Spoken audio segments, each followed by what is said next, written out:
नमस्कार मैत्रिणींनो. तर बघा मैत्रिणींनो, मी मस्त अशी इथे करंजी बनवलेली आहे आणि एकदम पांढरी शुभ्र अशी करंजी कशा प्रकारे मी बनवली आहे चला तर बघूया.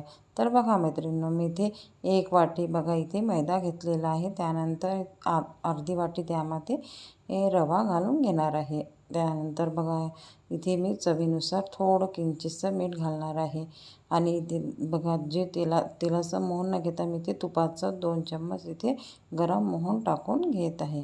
आता हे गाईचं तूप असल्यामुळे एकदम पिवळसर दिसत आहे.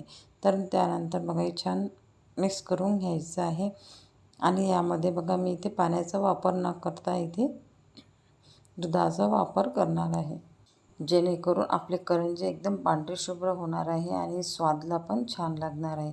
तर हा दुधाचा बघा वापर करून मी पूर्ण गोळा तयार करून घेत आहे. तर इथे बघा मला बघा इथे 1 प्याला छोटा प्यालाभर दूध इथे लागलेला आहे आणि हा बघा इथे जो मी इथे रवा घातलेला आहे त्यामुळे इथे गोळा बघा थोडा गिलसर भिजवायचा आहे आणि थोड्या वेळानंतर बघा 1 ते 2 मिनटात हा गोळा छान तयार झालेला आहे. तर आता इथे थोडे मी इथे तूप घालून हा गोळा छान मळून घेत आहे, जेणेकरून बघा मस्त असा गोळा इथे तयार झालेला आहे. तर हा जो गोळा आहे आपल्याला बघा 5 ते 10 मिनटं इथे झाकून ठेवायचं आहे. तर तोपर्यंत बघा मी इथे हा गोळा इथे झाकून ठेवत आहे आणि तोपर्यंत मी जे करंजीमध्ये भरण्याचं सारण तयार करून घेत आहे. तर इथे बघा मी इथे तूप घातलेलं आहे आणि 2 ते 3 चम्मच तूप यामध्ये घातलेलं आहे.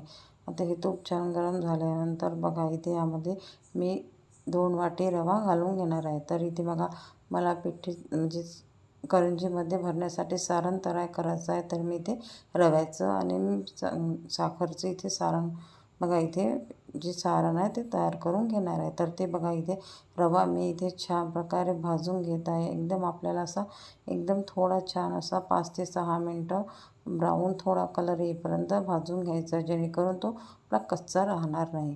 तर मी इथे बघा 5 ते 6 मिनटं इथे मस्त असा हा जो रवा आहे छान भाजून घेत आहे आणि तूप घातलं असल्यामुळे एकदम पुरडाणाचा बघा हिलसर असा हा रवा इथे झालेला आहे आणि बघा इथे कलर पण चेंज होत आहे.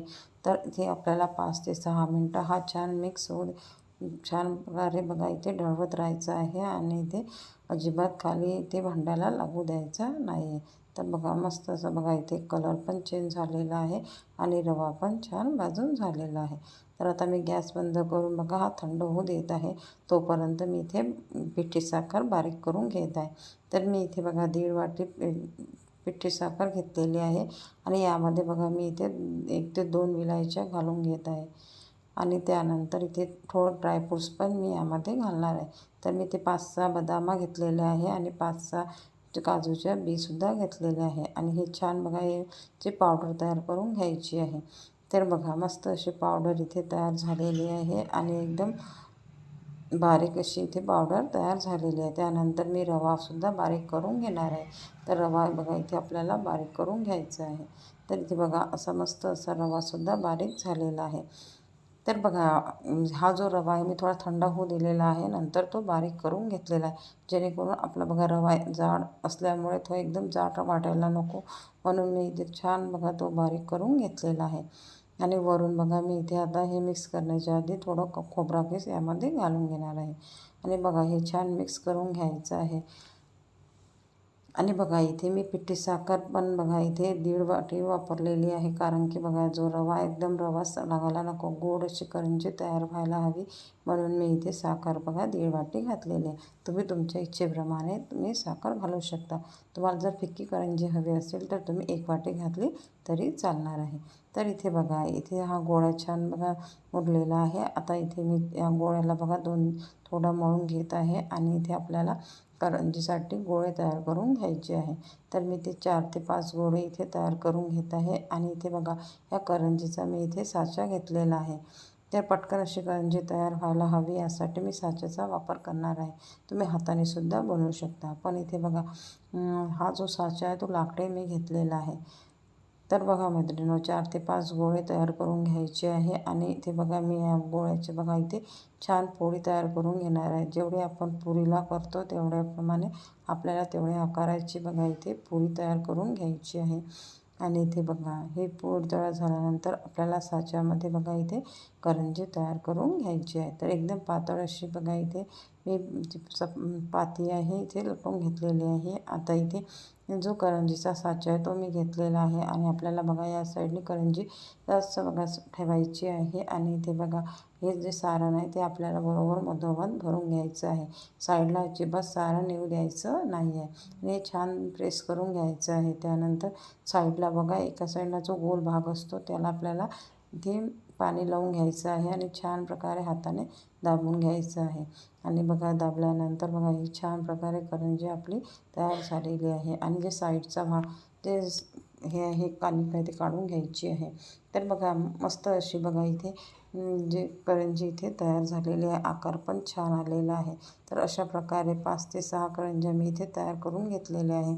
आता ह्यात बघा करंज्या तळून घ्यायच्या आहे. तर मी इथे तेल कढईत गरम करायला ठेवलेलं होतं. तर इथे बघा इथे हा करंजी इथे तळून घ्यायची आहे. तर अगदी सोप्या पद्धतीने आणि पटकन अशा ह्या करंज्या मी इथे बनवलेल्या आहे आणि साहित्यसुद्धा कमी लागलेलं आहे. तुम्हाला जर खोबराकीच्या वगैरे करंज्या बनवायचं असेल तर अशाच प्रकारे करंजी तुम्ही खोबराकीचीसुद्धा बनवू शकता.